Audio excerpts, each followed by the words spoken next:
하나님의 말씀은 창세기 29장 1절에서 3절까지의 말씀입니다. 제가 읽도록 하겠습니다. 야곱이 길을 떠나 동방 사람의 땅에 이르러 본즉 들에 우물이 있고 그 곁에 양 세 떼가 누워 있으니 이는 목자들이 그 우물에서 양떼에게 물을 먹임이라. 큰 돌로 우물 아귀를 덮었다가 모든 떼가 모이면 그들이 우물 아귀에서 돌을 옮기고 그 양떼에게 물을 먹이고는 우물 아귀 그 자리에 다시 그 돌을 덮더라. 아멘. 오늘 본문 말씀 1절을 보면 야곱이 길을 떠나서 동방 사람의 땅에 이르렀다고 말씀하고 있습니다. 저희가 지난주에 살펴본 것처럼 야곱은 지금 첫째로는 형 에서의 복수를 피하고 둘째로는 가나안 딸들이 아니라 믿는 자들 중에서 배우자를 찾기 위해서 하란으로 가고 있는 중입니다. 1절 말씀에 기록된 동방 사람의 땅이라고 하는 것은 야곱이 가고자 하는 하란 땅에서 가까운 곳을 의미합니다. 따라서 야곱은 거의 목적지에 도착한 것입니다. 1절 말씀에서 저희가 주목하고 싶은 단어는 무엇인가 하면 길을 떠나라고 하는 동사입니다. 여기에서 길을 떠나라고 하는 단어를 성경 원어로 보면 발을 들어 올렸다, 발을 들어 올렸다라고 하는 의미를 가지고 있습니다. 사랑하는 여러분, 언제 여러분은 걸어갈 때 발을 이렇게 들어 올려서 걸어갑니까? 이것은 야곱의 발걸음이 무엇인가를 새롭게 시작하려고 하는 마음으로 가벼워지고 하란까지 720km의 거리를 한 걸음에 달려간 것을 말씀하는 것입니다. 야곱의 마음이 이와 같이 기쁨과 설렘으로 가득 찬 이유는 무엇이겠습니까? 사실 야곱은 자신을 죽이고자 하는 형 에서를 피해서 도망 나왔기 때문에 야곱의 발걸음은 무겁고 걸으면서도 땅만 바라보면서 계속해서 아마도 한숨이 나왔을 것입니다. 그런데 오늘 본문 말씀 1절을 보면 야곱은 완전히 딴 사람이 되어 있어서 이 무겁던 발걸음은 가벼워지고 근심으로 가득 찬 마음은 미래에 대한 소망과 기대로 변하게 되었다는 것입니다. 그 이유가 무엇입니까? 그것은 저희가 오늘 살펴보고 있는 29장 전에 있는 창세기 28장에서 야곱은 하나님을 만났기 때문에 그렇습니다. 그냥 은혜를 경험한 정도가 아닙니다. 창세기 28장 12절 말씀에 보면 야곱은 꿈에서 하나님의 사자들이 이 사다리를 오르락 내리락 하는 것을 눈으로 보았습니다. 또한 창세기 28장 13절과 14절 말씀에 보면 야곱은 하나님을 보았고 하나님의 음성을 들었습니다. 더 나아가서 야곱은 가나안 땅을 주시겠다라고 하는 하나님의 약속의 말씀까지 받았습니다. 한마디로 말하자면 야곱은 이 땅에서 근심 가운데 살아갔지만 하늘의 예배, 천상의 예배를 경험하게 된 것입니다.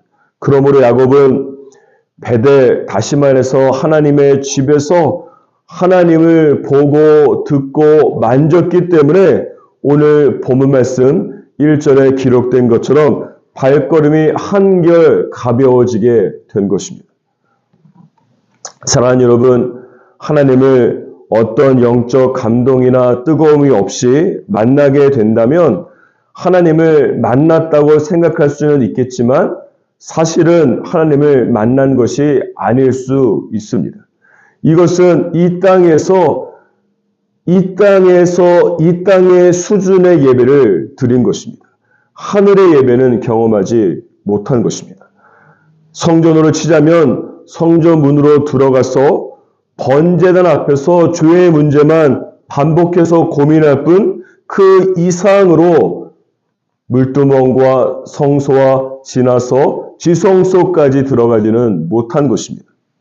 반면에 하나님을 야곱과 같이 정말 뜨겁게 만나게 된다면 그 기쁨과 감사함과 영적 기대감을 숨길래야 숨길 수가 없는 것입니다. 벌써 주님을 만나게 되면 말이 변하면서 항상 톡 쏘고 비난하고 냉소적으로 말하다가 항상 겸손하고 다른 사람을 포용하고 영적으로 여유가 있게 되는 것입니다. 그리고 성령 충만하지 않으면 내가 알고 내 가족이 알고 내 주위 사람이 알듯이 내가 성령 충만하게 되면 내가 하나님을 깊이 만나게 되면 먼저 내가 알고 내 가족이 알아차리게 되고 내 주위 사람이 알게 되기 때문에 그렇습니다.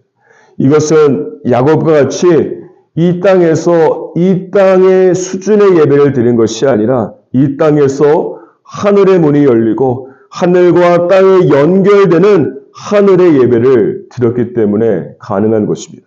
그렇기 때문에 오늘 본문 말씀 1절에 보면 야곱이 하늘의 예배를 경험하고 나서 그 먼 거리인 720km를 가벼운 발걸음으로 발을 들고서 걸어갔다라고 말씀하고 있는 것입니다. 하박국 3장 19절 말씀에 보면 하나님께서 나의 발을 사슴과 같게 하사 나를 나의 높은 곳으로 다니게 하신다라고 말씀하고 있습니다. 이것은 하나님을 만났을 때 경험하게 되는 영적 특징에 대해서 말씀하고 있는 것입니다. 하나님을 만나게 되면 내 발로는 절대 올라갈 수 없는 높이까지 올라갈 수 있다라는 것입니다. 다른 말로 말하면 하나님을 만나게 될 때 내 능력 밖에 있는 능력을 경험하게 되고 하나님을 전심으로 만나게 된다면 내 지혜 밖에 있는 하늘의 지혜를 소유하게 된다는 것입니다.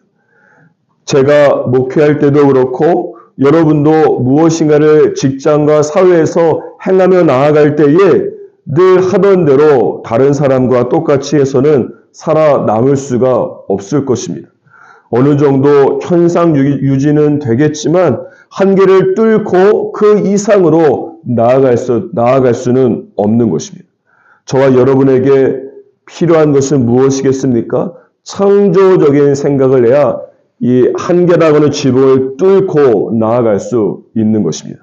창조적인 생각을 영어로 이 creative라고 하는데 이 creative는 창조주 하나님을 의미하는 creator에서 나온 단어입니다.